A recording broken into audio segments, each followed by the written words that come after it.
रख हौसला वो मंजर भी आएगा, प्यासे के पास चलकर खुद समंदर भी आएगा। थक कर ना बैठ ए मंजिल के मुसाफिर, क्योंकि मंजिल भी मिलेगी अब मंजिल मिलने का मज़ा भी आएगा। तो हेलो एवरीवन, आज का वीडियो क्लास 12 के स्टूडेंटों के लिए बहुत ही इंपॉर्टेंट होने वाला है, क्योंकि आज के इस वीडियो में क्लास 12 के बोर्ड एग्जाम में पूछे जाने वाले मोस्ट इंपॉर्टेंट टॉपिक पर डिस्कस करने वाले हैं, जो है फैराडे के वैद्युत अपघटन का नियम। याद रखेंगे, ये आपके बोर्ड एग्जाम में लगभग हर वर्षों में पूछ लिया जाता है। ठीक है, तो इसको आज के इस वीडियो में हम आसान शब्दों में समझने का प्रयास करेंगे। मैं आपसे केवल एक ही चीजें कहूंगा, यदि आप समझकर इसी वीडियो में याद करना चाहते हैं तो वीडियो को अंत तक जरूर देखिएगा, आपको यूं ही याद हो जाएगा। क्योंकि मेरा लक्ष्य यही है कि कोई भी स्टूडेंट रटे नहीं बल्कि समझकर याद करे।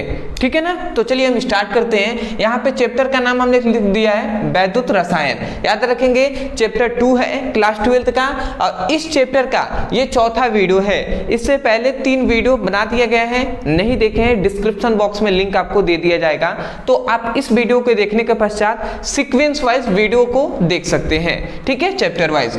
फिलहाल चलिए, फैराडे के वैद्युत अपघटन का नियम 5 नंबर वाला टॉपिक है। याद रखेंगे फैराडे के वैद्युत अपघटन के 2 नियम होते हैं। वही बात हमने यहाँ पे लिखा है, फैराडे के वैद्युत अपघटन के कितने नियम? तो भैया 2 नियम होते हैं। कौन कौन सा? तो पहला है प्रथम नियम, पहले को हम प्रथम नियम के नाम से जानते हैं, और एक और है जो है द्वितीय नियम, जो है यहाँ पे द्वितीय नियम। तो हम इन सभी को समझने वाले हैं। फैराडे का प्रथम नियम और द्वितीय नियम क्या होता है पूरा डिटेल में हम एक्सप्लेन करेंगे, निश्चिंत रहना है। पहले हम प्रथम नियम को समझ लेते हैं, उसके बाद द्वितीय नियम पे चलेंगे।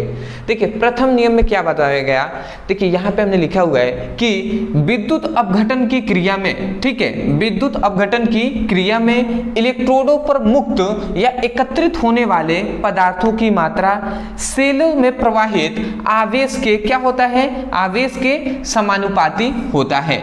यहाँ पे ये बात हमसे कहा गया। एक बार और मैं पढ़ के सुना दे रहा हूं, क्योंकि यहां से तो हमें याद करना ही नहीं है। अब मैं समझाने पर प्रयास करूंगा, समझ गए, ये नियम यूं ही याद हो जाएगा। तो कहा यह जा रहा है वैद्युत अपघटन की क्रिया हो रही है, तो वैद्युत अपघटन की क्रिया में इलेक्ट्रोड जो होते हैं, तो इलेक्ट्रोडों पर मुक्त या एकत्रित होने वाले जो पदार्थों की जो मात्रा होती है वो सेलों में प्रवाहित आवेश के समानुपाती होता है। नहीं समझ में आया? कोई दिक्कत नहीं, हम समझते हैं। देखिए सबसे पहली बात तो यहाँ पे हम एक बर्तन ले लेते हैं जी। अब इसको हम समझ रहे हैं तो थोड़ा सा आप ध्यान से समझेंगे एक एक पॉइंट्स को। देखिए यहाँ पे हमने सबसे पहले एक हमने क्या ले लिया, एक यहाँ पे हमने बर्तन ले लिया। ठीक है जी, मैं ऐसा मान ले रहा हूँ कि हमने यहाँ पे एक बर्तन ले लिया है, और इस बर्तन में सपोज दैट मैं थोड़ा सा अच्छे से कलर ले रहा हूँ। ठीक, यहाँ पे एक हमने बर्तन लिया है। एक एक बात को समझेंगे, फिगर भी बनाना अनिवार्य है, इसलिए देखिए यहाँ पे एक हमने बर्तन ले लिया। अब इस बर्तन में, ठीक है, ये एक बर्तन हमने लिया है। अब इस बर्तन में क्या है, विद्युत अपघट्य घोला गया है।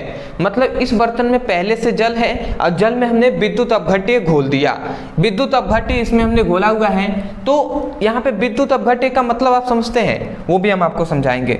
देखिए ये एक बर्तन है, बर्तन में हमने क्या, बर्तन में विद्युत अपघट्य पदार्थ घोला गया है। अब इस विद्युत अपघट्य पदार्थ में 2 यहाँ पर इलेक्ट्रोड उपस्थित होते हैं। यहाँ पे क्या उपस्थित होते हैं, 2 इस प्रकार इलेक्ट्रोड उपस्थित होते हैं। 2 धातु के छड़ उपस्थित होते हैं, इन्हीं 2 धातुओं के छड़ को इलेक्ट्रोड कहा जाता है।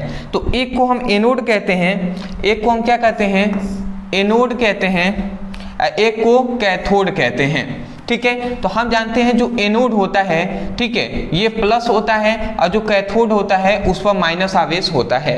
मतलब इस पर क्या है, इस पर प्लस आवेश उपस्थित है और इस पर माइनस आवेश उपस्थित है। ठीक है। तो जब ये दो इलेक्ट्रोड, देखिए ये दो धातु के क्षण हैं, तो ये कैथोड है, ये एनोड है, दोनों को हम एक साथ कहेंगे तो इलेक्ट्रोड कह सकते हैं या अर्ध सेल भी कह सकते हैं। तो इलेक्ट्रोड, हम दोनों का नाम अगर इलेक्ट्रोड कहते हैं, इसका मतलब कैथोड और एनोड दोनों की बात हो रही है। तो ध्यान से आप समझेंगे, यहाँ पे क्या हो रहा है, एक यहाँ चालक तार हमने इसमें जोड़ दिया। अब इस चालक तार में हम क्या कर रहे हैं, इस पर हम आवेश दे रहे हैं। मतलब जब ये दोनों कैथोड और एनोड में हमने क्या किया, आवेश को प्रवाहित किया, तो हमने देखा कि इसमें विद्युत अपघट्य घोला गया है।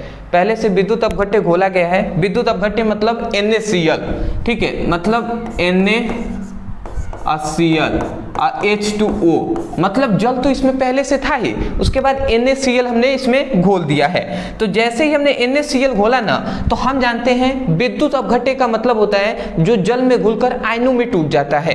तो ये NaCl आयनों में टूटेगा तो N+ और Cl- में टूट जाएगा, टूटेगा ना जी। तो देखिए जैसे ही हमने इलेक्ट्रोड पर हमने आवेश दिया ना, जैसे ही हमने इलेक्ट्रोड पर क्या दिया, आवेश प्रवाहित किया, तो हमने देखा कि जो विद्युत अपघट्य वाला पदार्थ है तो ये क्या करेगा, धनात्मक है ना, तो हम जानते हैं धन वाला किसकी ओर आकर्षित होगा, ऋण प्लेट की ओर ना, तो ये धनात्मक इस पर जाएगा और ये जो ऋण वाला पदार्थ है ये धनात्मक प्लेट की ओर आकर्षित होगा। तो इसका मतलब ये सोडियम और जो क्लोरीन है, मतलब विद्युत अपघट्य पदार्थ है, ये इलेक्ट्रोडों पर एकत्रित हो रहे हैं। एकत्रित मतलब इस पर इकट्ठा हो रहे हैं।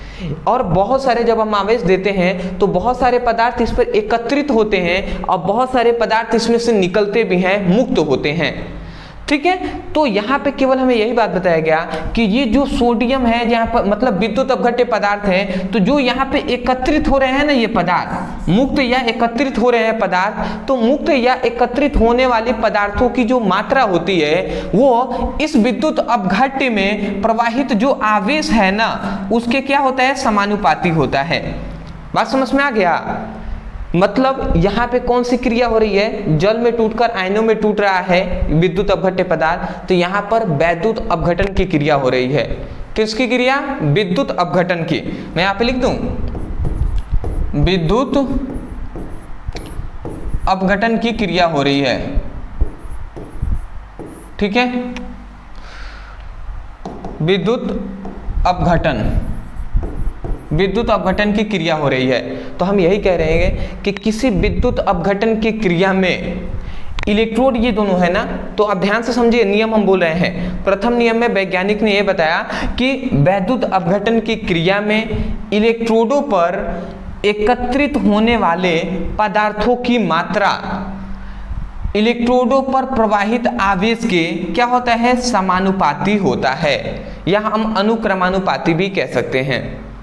बात समझ में आ रहा है। मतलब वैज्ञानिक ने यह बताया कि ये जो इलेक्ट्रोड हैं इसमें जो एकत्रित हो रहे हैं, इसमें जो इकट्ठा हो रहे हैं इस धातु के प्लेट पर जो पदार्थ, या मुक्त हो रहे हैं जो पदार्थ, तो उनकी जो मात्रा है या उनका जो भार है वह इलेक्ट्रोडों पर जो आवेश, इलेक्ट्रोडों पर प्रवाहित जो आवेश है उसके क्या होता है, समानुपाती होता है। तो आप बताइए ये नियम बोल देंगे कि नहीं बोल देंगे? आप कहेंगे कैसे? तो सुनिए, हम यहाँ से नहीं यहाँ से बोल रहे हैं, आपको याद कर लेना है। मेरा लक्ष्य यही है कि कोई भी स्टूडेंट रटे नहीं, समझ कर याद करे। देखिए हमने अभी ने कहा ये पूरी क्रिया जो हो रही है उसे विद्युत अपघटन की क्रिया कहेंगे। तो हम कह रहे हैं कि विद्युत अपघटन की क्रिया में इलेक्ट्रोडों पर मुक्त या एकत्रित होने वाले पदार्थों की मात्रा उसमें इलेक्ट्रोडों पर प्रवाहित आवेश के क्या होता है, समानुपाती होता है। मैं आशा करता हूँ समझ गए होंगे। वही बात हमने लिखा है कि वैद्युत अपघटन की क्रिया में इलेक्ट्रोडों पर मुक्त या एकत्रित होने वाले पदार्थों की मात्रा सेलों में प्रवाहित आवेश के समानुपाती होता है। सेल कहें या यहाँ पे इलेक्ट्रोड भी कह सकते हैं, उससे कोई भी कंफ्यूजन नहीं होना चाहिए, ठीक है, क्योंकि ये पूरा अगर हम देखें तो ये टोटल सेल ही है, ठीक है, या हम इलेक्ट्रोड भी कह सकते हैं, यहाँ पे कोई दिक्कत नहीं होनी चाहिए। बात समझ गए ना? वही बात हमने यहाँ पे बोला है, एक बार और सुन लीजिए, क्योंकि जितना आप सुनेंगे समझेंगे उतना याद हो जाएगा। मैं चाहता तो तुरंत अभी एक दो बार बोला होता, निकल गया होता, दूसरा आ जाते द्वितीय नियम पे, बट मेरा लक्ष्य ये है कि कोई भी स्टूडेंट जो मुझ पे समय दे रहा है, जो यहाँ से समझ कर याद करना चाहते हैं, उनको इसी वीडियो में याद हो जाए। तो एक बार और सुनिए और आप भी बोलिए इसी फिगर को देखकर। आप कहेंगे कि वैद्युत अपघटन की क्रिया में इलेक्ट्रोडों पर एकत्रित होने वाले पदार्थों की मात्रा इलेक्ट्रोडों पर प्रवाहित आवेश के समानुपाती होता है। समानुपाती का मतलब ये होता है कि अगर हम आवेश के मान को बढ़ाते हैं तो जो पदार्थों की जो एकत्रित हो रहा है, ये जो पदार्थ इलेक्ट्रोडों पर, तो उसकी भी मात्रा बढ़ेगी। इसी का मतलब होता है, क्या होता है? इसी का मतलब होता है समानुपाती का। तो मैं आशा करता हूँ समझ के होंगे। अब समझिए, तो वैज्ञानिकों के अनुसार, मतलब फैराडे के अनुसार क्या बताया गया? फैराडे के अनुसार हमें यही बात बताया गया, मैं यहाँ पे लिख देता हूँ, फैराडे के अनुसार, फैराडे के अनुसार हमने क्या जाना? फैराडे के अनुसार हमने ये जाना कि इलेक्ट्रोडों, मतलब वैद्युत अपघटन की क्रिया में इलेक्ट्रोडों पर जो एकत्रित होने वाले पदार्थों की जो मात्रा होती है वह इलेक्ट्रोडों पर प्रवाहित आवेश के क्या होता है? समानुपाती होता है। याद रखेंगे, स्मॉल क्यू भी लिख सकते हैं आवेश की जगह पर, उससे कोई कंफ्यूजन नहीं होना चाहिए। तो हमें मिला W समानुपाती Q, जहाँ Q के W क्या है? W है पदार्थों की एकत्रित या मुक्त होने वाले पदार्थों की मात्रा है, Q क्या है? आवेश है। ठीक है, अगर हम इसको आगे सॉल्व करते हैं तो ध्यान से समझेंगे। ये W तो हमने लिख दिया, ठीक है जी, W हमने लिख दिया। अब समानुपाती का चिन्ह है, तो यदि समानुपाती का चिन्ह हटता है तो यहाँ पे एक नियतांक आता है जो है Z, और ये Q है तो Q हमने यहाँ पे लिख दिया। ठीक है जी। अब आप समझिएगा, यहाँ पे ये जहाँ Z क्या है, मैं यहाँ पे लिख दे रहा हूँ, जहाँ Z है विद्युत रासायनिक तुल्यांक, विद्युत रासायनिक तुल्यांक। Z क्या है? Z एक नियतांक है जिसका नाम विद्युत रासायनिक तुल्यांक है। अब आप समझिएगा, तो ये हमें एक पहला यहाँ पे फॉर्मूला ये मिल गया कि W = Z × Q। अगर हम चाहें तो एक और यहाँ से फॉर्मूला बना सकते हैं, और इसका आगे आपको न्यूमेरिकल में यूज आएगा। देखिए W लिख दिए, ये Z है तो Z हमने लिख दिया। अब Q को हम जानते हैं, Q को हम लिख सकते हैं I × T, लिख सकते हैं Q को I × T, बिल्कुल लिख सकते हैं। तो यहाँ से हमें ये फॉर्मूला मिल गया। अरे भैया आप नहीं समझे होंगे, Q = I × T, तो हम जानते हैं विद्युत धारा I = क्या होता है? Q/T होता है, और ये इधर T इधर भाग में इधर आएगा तो गुणा कराएगा, तो यहाँ से Q = I × T मिला कि नहीं मिला? तो यही तो हमने I × T लिखा है। बात समझ रहे हैं कि नहीं समझ रहे हैं? मैं आशा करता हूं कि आप समझ रहे होंगे। तो ये आपका हो गया, फैराडे का वैद्युत अपघटन का प्रथम नियम कंप्लीट होता है। इतनी बात आप लिख देंगे, आपका काम हो जाएगा। अंत में एक बार और मैं नियम बोल दे रहा हूं, वैद्युत अपघटन की क्रिया में इलेक्ट्रोडों पर एकत्रित होने वाले पदार्थों की मात्रा इलेक्ट्रोडों पर प्रवाहित आवेश के समानुपाती होता है या अनुक्रमानुपाती होता है। स्क्रीनशॉट ले लीजिए, पहला नियम कंफर्म हो गया। दूसरे नियम पर आएंगे हम, स्क्रीनशॉट ले लीजिए, ले लिए होंगे। आगे बढ़े, चलिए जी, चलिए देखिए, अब आगे है द्वितीय नियम पे। द्वितीय नियम में हमें क्या बताया गया, इसको समझने के लिए नियम हम समझते हैं। कहा गया है कि जब अलग अलग वैद्युत अपघट्य समान धारा प्रवाहित की जाती है तो इलेक्ट्रोडों पर मुक्त या एकत्रित होने वाले पदार्थों की मात्रा उसके तुल्यांकी भार या विद्युत रासायनिक तुल्यांक के समानुपाती होता है। सेम टू सेम वैसा ही है, बट थोड़ा सा यहाँ पे आपको समझना पड़ेगा। ये सपोज है, आप थोड़ा सा समझिएगा, मैं इसका कलर देख लूँ, ठीक है जी। इसको मैं देखिए, यहाँ पे हम दो बर्तन लेते हैं, ठीक है। ये एक हमने बर्तन ले लिया, एक और हमने यहाँ पर बर्तन ले लिया। बात समझ रहे हैं? यहाँ पे हमने दो बर्तन लिया है, फर्स्ट, ये है सेकेंड, दो हमने बर्तन यहाँ पे लिया है। अब इस बर्तन में ध्यान से आप समझेंगे तो इस बर्तन में भी यहाँ पे दो इलेक्ट्रोड हमने लगा दिया, इस बर्तन में भी हमने क्या किया, 2 इलेक्ट्रोड इस प्रकार लगा दिया है, इसमें भी हमने 2 इलेक्ट्रोड इस प्रकार ठीक लगा दिया है।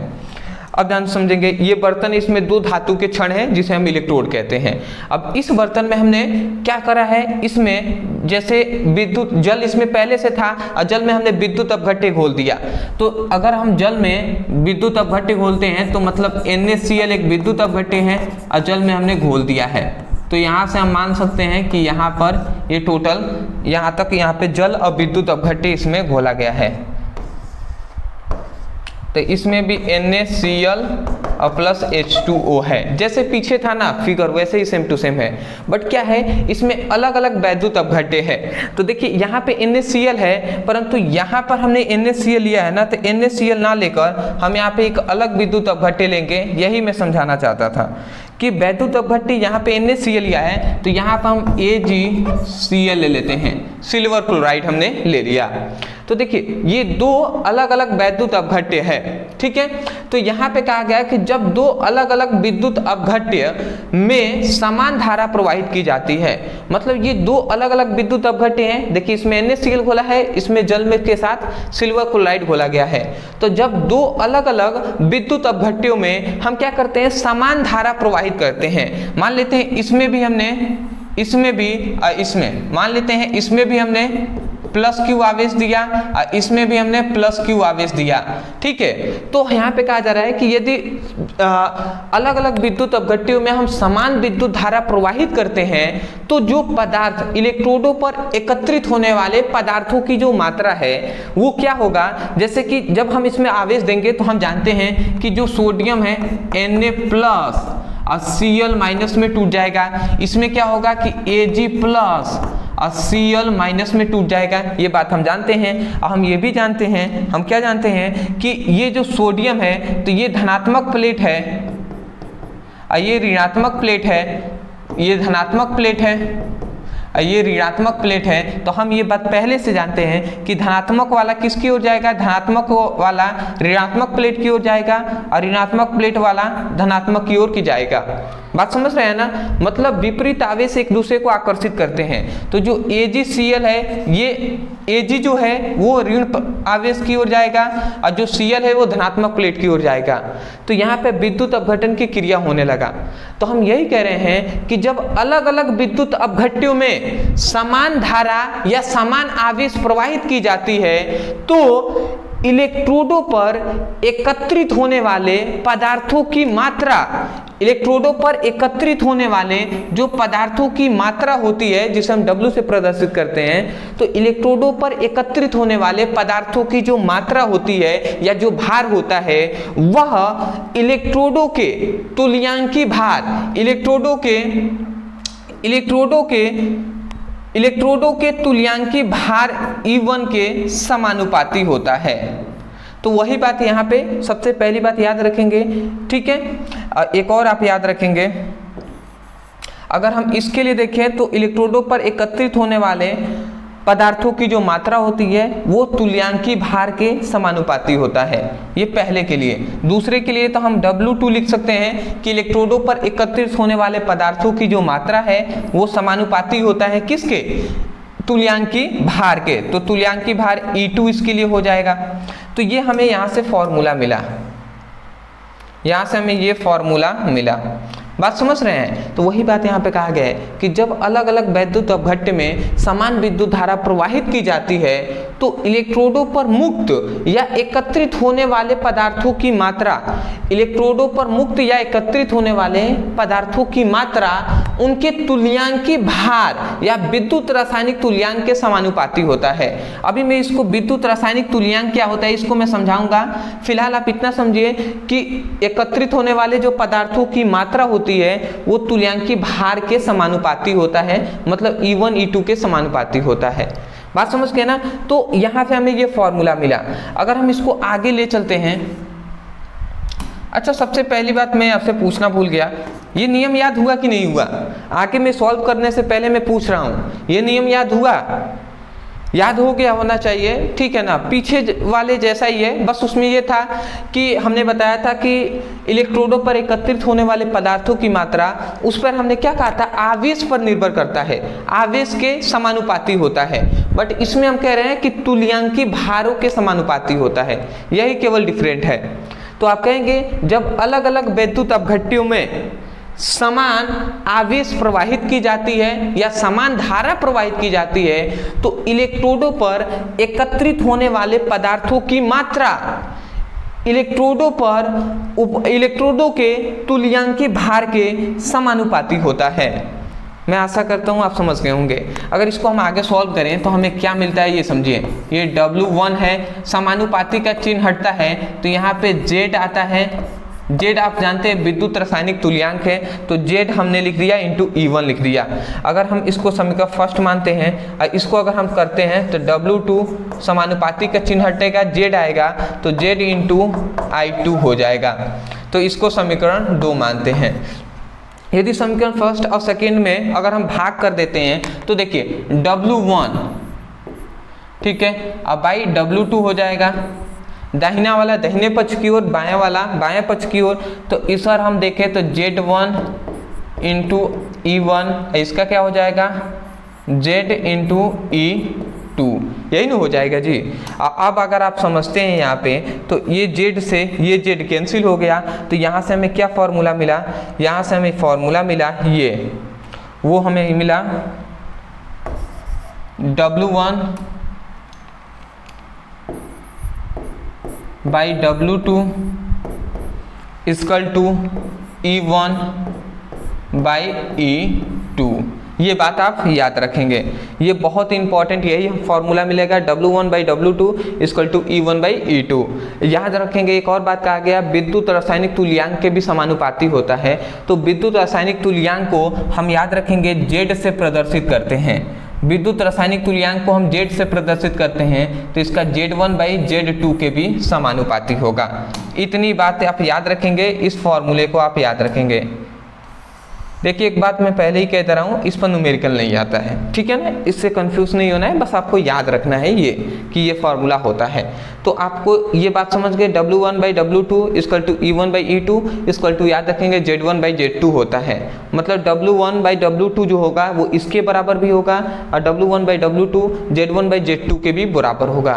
जहाँ Z1 Z2 क्या है, ये है विद्युत रासायनिक तुल्यांक, E क्या है, तुल्यांकी भार है, W क्या है, इलेक्ट्रोडों पर एकत्रित होने वाले पदार्थों की मात्रा। तो मैं आशा करता हूं कि आपको समझ में आ गया होगा। अगर मैं नियम पे बात करूं, द्वितीय नियम हमने क्या बताया कि अलग अलग इलेक्ट्रोड मतलब अलग अलग वैद्युत अपघट्य में यदि समान विद्युत धारा प्रवाहित की जाती है तो इलेक्ट्रोडों पर एकत्रित होने वाले पदार्थों की मात्रा इलेक्ट्रोडों पर उपस्थित इलेक्ट्रोडों के तुल्यांकी भार के समानुपाती होता है। W1 समानुपाती E1। ये नियम समझ गए हैं? स्क्रीनशॉट लेना चाहें तो ले लीजिए, ले लिए होंगे, ठीक। ये भी आपने समझ ही लिया है, ठीक है। तो मैं आशा करता हूं दोस्तों कि भले ही समय लगा आपका, बट इसी वीडियो में आपको ये नियम अच्छे तरीके से याद हो गया होगा। मैं आपसे सिर्फ एक ही बात कहूँगा और एक आपसे सपोर्ट मांगूंगा कि यदि आपको पसंद आया है और समझ में आया है तब जाकर मैं कह रहा हूं कि वीडियो को लाइक कर दीजिएगा। चैनल पर नए होंगे तो चैनल को ज़रूर सब्सक्राइब कीजिएगा, क्योंकि आपके सपोर्ट की भी बहुत ज़्यादा ज़रूरत है। और दूसरी बात, यदि आप ही को समझ में आए, सब कुछ समझ में आए, अच्छे से आप याद कर लें और फिर भी अगर आप सपोर्ट ना करें तो कौन करेगा। तो इसलिए मैं कहूँगा सब्सक्राइब कर लीजिएगा। और एक और रिक्वेस्ट है, यदि आप पढ़ना चाहते हैं चैप्टर वाइज सीक्वेंस में सभी इंपॉर्टेंट टॉपिक का, डिस्क्रिप्शन बॉक्स में आपको लिंक मिल जाएगा फिजिक्स की, केमिस्ट्री का, तो वहाँ से क्लिक करके अपनी पढ़ाई कर सकते हैं। कोई टॉपिक है जो आपको नहीं पता, जैसे मान लेते हैं फैराडे का वैद्युत अपघटन का नियम नहीं पता था, अगर हमसे पढ़ना चाहते हैं तो केवल आप यूट्यूब पे लिखे होते हैं फैराडे के वैद्युत अपघटन का नियम ब्रदर सर, इस तरीके से आप टॉपिक को सर्च करके भी पढ़ सकते हैं। मैं आशा करता हूँ आप समझ गए होंगे। चलिए दोस्तों, आज के लिए इतना ही, मिलते एक नए टॉपिक के साथ, तब तक के लिए धन्यवाद।